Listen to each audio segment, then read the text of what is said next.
La vie du prophète Mohammed, racontée à partir des éléments des autres.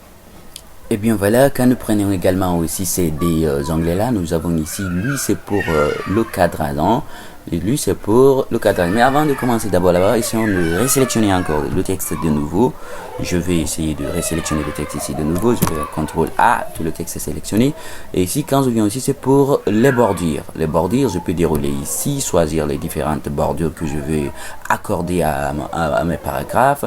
Ici, c'est bordure inférieure lorsque je vais souligner tous les paragraphes inférieurement. Ici, c'est bordure supérieure lorsque je vais souligner tous les paragraphes supérieur. Ici, c'est bordure à droite lorsque je vais mettre une bordure au côté droit.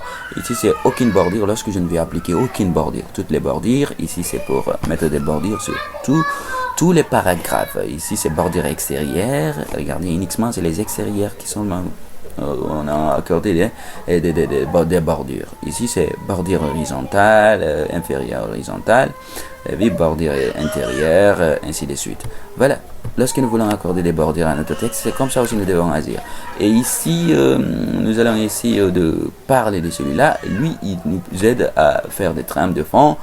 Lorsque nous voulons, par exemple, changer le fond de nos paragraphes ici, parce que nous voulons appliquer, par exemple, bleu ici pour la couleur du fond. Et si ces couleurs qui sont là aussi ne nous conviennent pas, vous avez aussi toujours ici la possibilité de choisir une autre couleur standard. Couleur.